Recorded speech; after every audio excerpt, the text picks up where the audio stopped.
Hey guys, welcome to my channel. Next 2 days leave தான். So வெளியே எங்கேயாச்சும் போகலான்னு பிளான் பண்ணோம். அதனால நாங்க சென்னைக்கு போயிட்டு இருக்கோம்.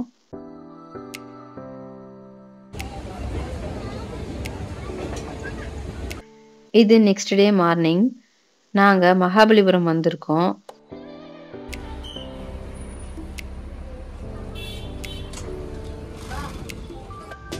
பஸ் ஸ்டாப்புக்கு பேக் சைடில் இருக்கிற தலசாயன பெருமாள் கோயிலுக்கு தான் போயிட்டு வந்தோம். நெக்ஸ்ட் பஸ் ஸ்டாப்ல இருந்து ஸ்ட்ரெயிட்டா சீஷோர் டெம்பிளுக்கு தான் போயிட்டு இருக்கோம். பஸ் ஸ்டாப்ல இருந்து கொஞ்ச தூரம் நடந்து போனாலே போயிடலாம். இந்த கடற்கரை கோயிலுக்கு விசிட் பண்ண என்ட்ரி டிக்கெட்டா அடல்ட்டுக்கு 40 rupees சார்ஜ் பண்றாங்க. இந்த ஒரு டிக்கெட்டையே நாம மகாபலிபுரம் முழுக்கவும் சுத்தி பார்க்க யூஸ் பண்ணிக்கலாம். ஸோ டிக்கெட் பத்திரம்.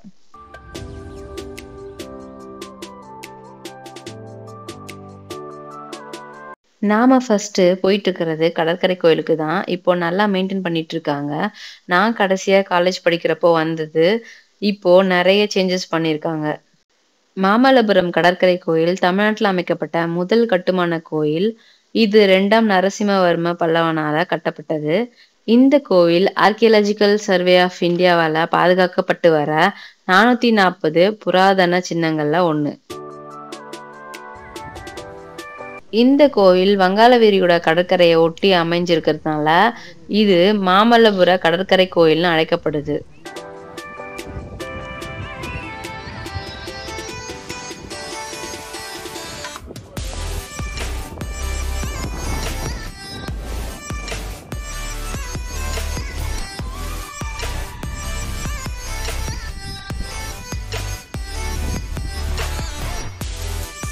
இந்த கோயில் 45 அடி உயரம் இருக்கு. இந்த கோயில்ல லிங்க வடிவத்துல சோமா சுகந்தர் பள்ளிக்கொண்ட நிலையிலையும் ஜலசயன பெருமாள் சேதமடைந்த நிலையிலையும் காட்சியளிக்கிறாங்க. இந்த கடற்கரை கோயில் 1984ல யுனெஸ்கோவால உலக பாரம்பரிய களங்கள்ல ஒன்று அறிவிக்கப்பட்டிருக்கு. இது 8th செஞ்சுரியில கருங்கற்களால கட்டப்பட்டது. தென்னிந்தியாவில் கற்களால கட்டப்பட்ட கோயில்கள்ல மிகவும் பழமையான கோயில் இது. 2004ல சுனாமி வந்தப்போ கூட இந்த கோயிலுக்கு பெரிய அளவு சேதம் ஏற்படல. ஏன்னா இந்த கோயிலோட அடித்தளம் கடினமான கருங்கற்களால கட்டப்பட்டதுனாலையும் கோயிலை சுத்தி இருந்த தடுப்பு அமைப்புகளாலையும் பாதுகாப்பா இருந்தது.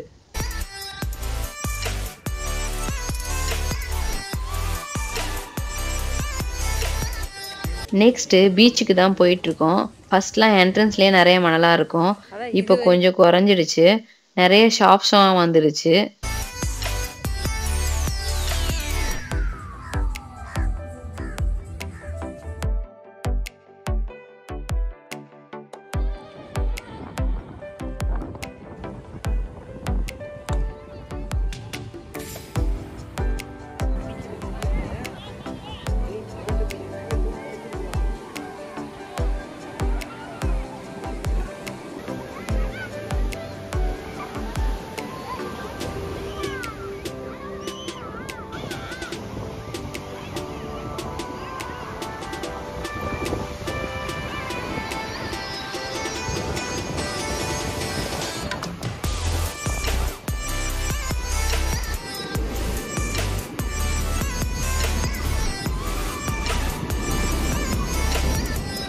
லாங் டைம் கழிச்சு பீச்சுக்கு வந்திருக்கோம். ஸோ ரொம்ப ஹாப்பியா இருந்துச்சு.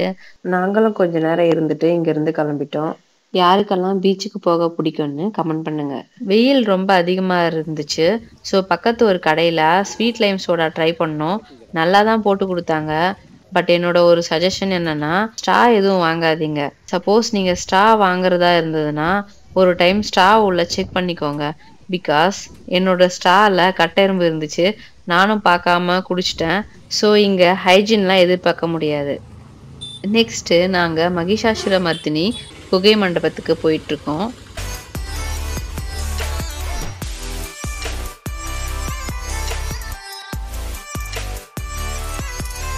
மாமல்லபுரம்னு பெயர் வர்றதுக்கு என்ன ரீசன்னு பார்த்தோம்னா, மாமல்லர் அதாவது நரசிம்மர் தன்னோட தந்தையோட உலா போனாராம்.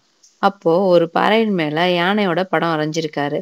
அதை பார்த்த அவரோட தந்தைக்கு பாறைகள் மேல அழியா கோயில்கள் கட்டணும்ன்ற ஐடியா வந்திருக்கு. அந்த காரணத்தினால தான் இந்த ஐடியா வர காரணமானவரோட பெயரையே இந்த நகருக்கு வச்சிருக்காரு. மாமல்லபுரம் தான் இப்போ மகாபலிபுரம்னு அழைக்கப்படுது.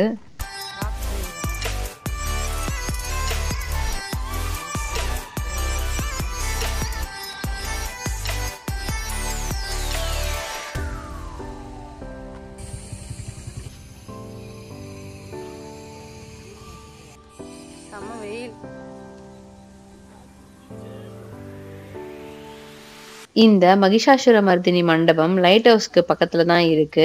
இந்த மண்டபம் குடையப்பட்ட பாறைக்கு மேல உலக்கணேஸ்வரர் கோயில் அமைஞ்சிருக்கு.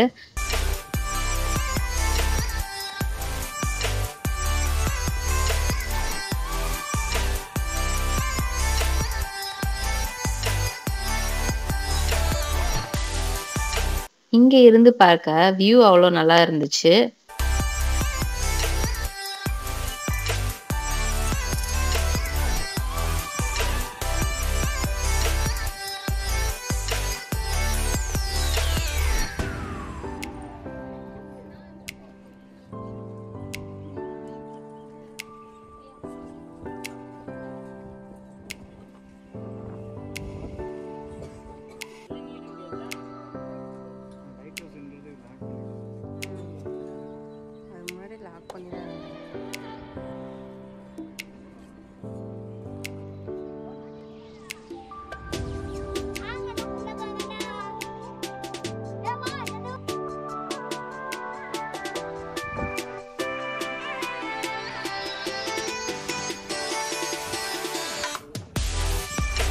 நெக்ஸ்ட் மகிஷாசுரமர்த்தினி மண்டபம். இதுல 3 கருவறைகள் இருக்கு. ஆனா கருவறையில முழுசா சிற்பங்கள் எதுவும் இல்ல. கருவறையோட பக்க சுவர்கள்ல பார்க்கடல்ல பள்ளி கொள்ளும் திருமாலோட புடைப்பு சிற்பங்கள் செதுக்கப்பட்டு இருக்கு. இந்த சுவருக்கு எதிரே இருக்கிற சுவர்ல மகிஷாசுரமர்தினி அசுரனோட போரிடுற மாதிரியான புடைப்பு சிற்பமும் இருக்கு.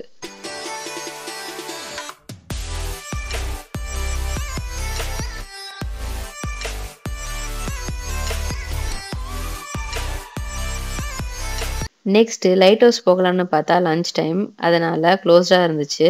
ஸோ லஞ்ச் டைம் முடிஞ்சதும் போகலான்னு அப்படியே கொஞ்சம் தூரம் நடந்து போனோம். உள்ள ஒரு மண்டபமும் இருந்தது.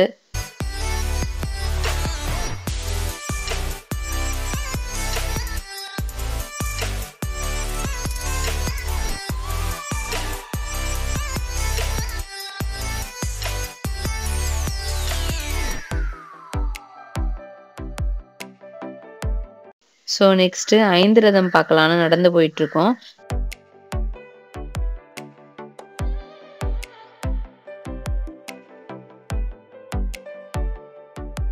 மகிஷாசுரமர்தினி மண்டபத்துக்கு ஆப்போசிட்ல ஸ்ட்ரெயிட் ரோட்ல நடந்து போனா 5 ரதம் இருக்கு. போகிற வழியெல்லாம் நிறைய சிற்பங்கள் செய்யற கடைகளும் இருக்கு.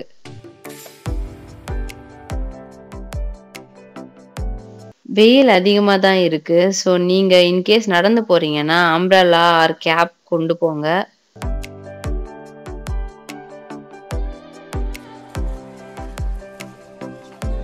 என்ட்ரி இந்த சைடு பா.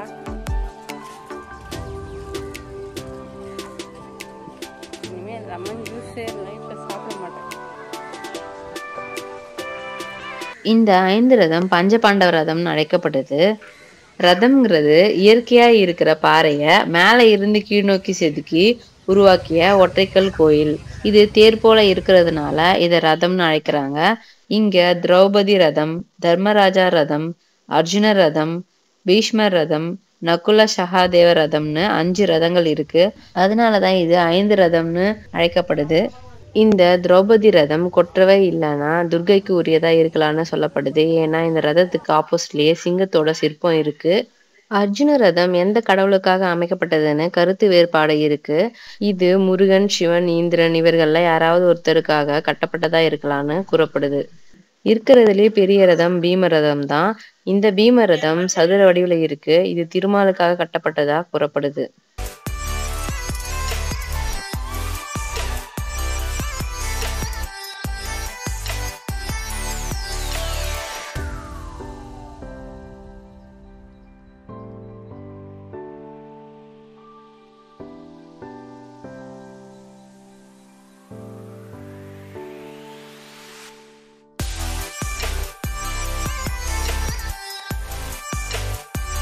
ரதங்கள்லயே அழகு வாய்ந்ததுன்னு பார்த்தோம்னா அது தர்மராஜா ரதம். இந்த ரதத்தை சுத்தியும் அழகான சிற்பங்கள்லாம் செதுக்கப்பட்டு இருக்கு.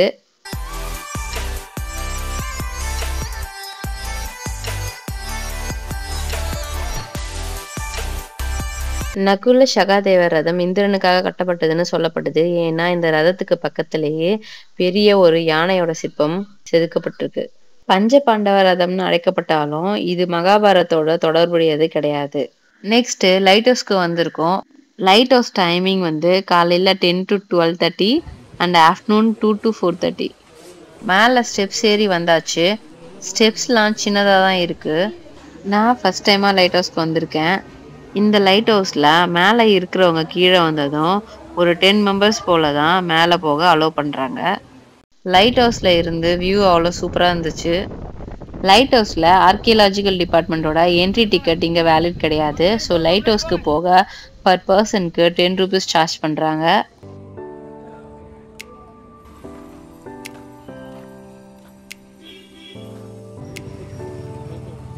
நெக்ஸ்ட் கிருஷ்ணர் மண்டபம் வந்திருக்கோம். இது 16th centuryல கட்டப்பட்டது.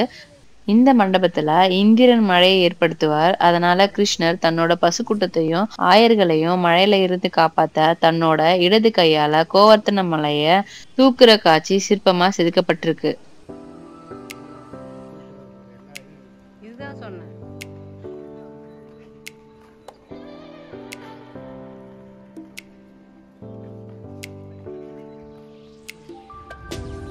இந்த மண்டபம் முற்றுப்பெறாத குடவரை கோயில்னு சொல்றாங்க. ஏன்னா இதோட கருவறை முகமண்டபம் எல்லாமே முடியாம இருக்கு.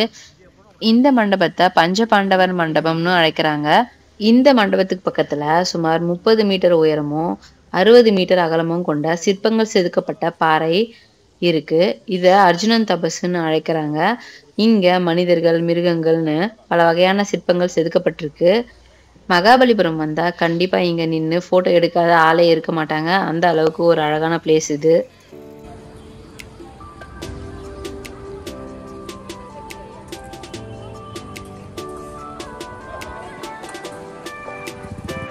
நெக்ஸ்ட் கிருஷ்ணர் வெண்ணெய் பந்து போய் பார்க்கலாம். 6 மீட்டர் உயரமும் 5 மீட்டர் அகலமும் 250 டன் எடையும் கொண்ட ஒரு பெரிய உருண்டையான கருங்கல் இது. இந்த குன்றோட சரிவுல 1200 வருஷங்களா நிலைச்சு நின்றுட்டு இருக்கு. கிருஷ்ணர் தன்னோட தாய் யசோதாவோட பானையில இருந்து வெண்ணெயை திருடி தின்னத நினைவு கூறும் வகையில இந்த கல்ல கிருஷ்ணர் வெண்ணெய் பந்துன்னு அழைக்கிறாங்க.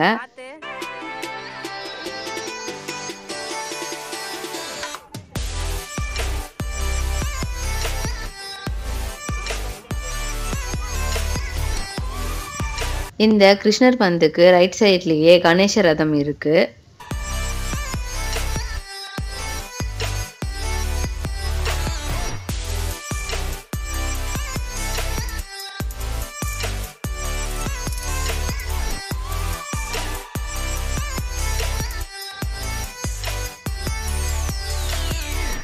நெக்ஸ்ட் நாம வராக மண்டபம் போய் பார்க்கலாம்.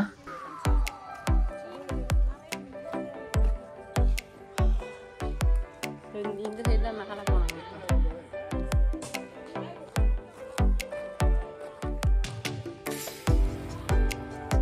வராக மண்டபத்துல ஒரு கருவறை இருக்கு. இந்த குடவரை கோயில்ல வராகமூர்த்தி சிற்பம் இருக்கிறதுனால இது வராக மண்டபம்னு அழைக்கப்படுது.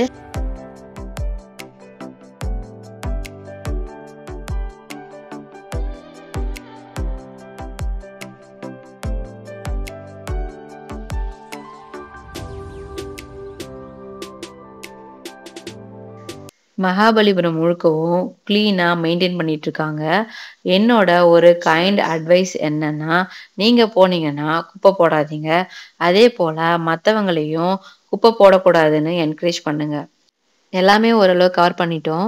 ஈவினிங் ஆயிடுச்சு. லஞ்ச் சாப்பிடலான்னு பஸ் ஸ்டாப்க்கு ஆப்போசிட்ல இருக்கிற ஒரு ஹோட்டலுக்கு வந்தோம். சாப்பிட்டு முடிச்சுட்டு இங்க இருந்து கிளம்பிட்டோம். நெக்ஸ்ட் டே ஆஃப்டர்நூன் போல காசி தியேட்டருக்கு படம் பார்க்க வந்தோம்.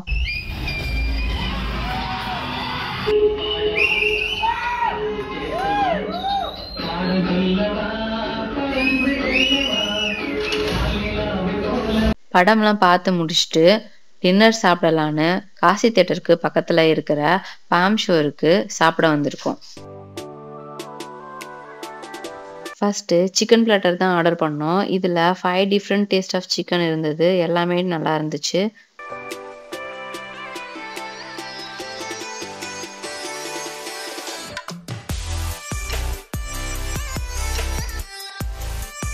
Next phulka with matar paneer order பண்ணோம். கிரேவி நல்லா ரிச்சா இருந்தது.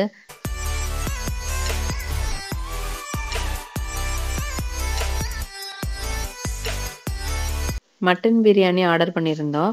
பிரியாணில பீசஸ் எல்லாம் ஜூஸி அண்ட் டெண்டரிஷா இருந்தது.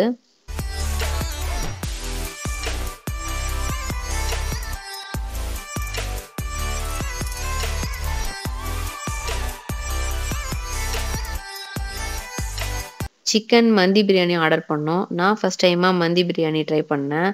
மந்தி பிரியாணி நல்லா ரிச்சாவும், ஃப்ளேவரிஷாவும் இருந்துச்சு.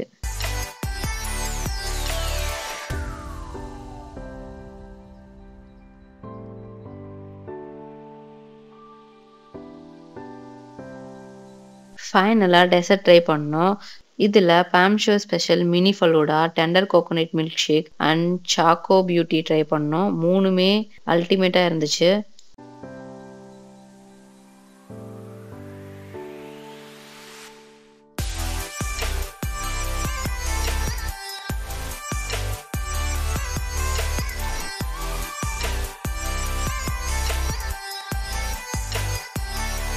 எல்லாமே சாப்பிட்டு முடிச்சுட்டு இங்கேருந்து கிளம்பிட்டோம். இது நெக்ஸ்ட் டே சேலம் போக சென்ட்ரல் ஜங்ஷனுக்கு போயிட்டு இருக்கோம்.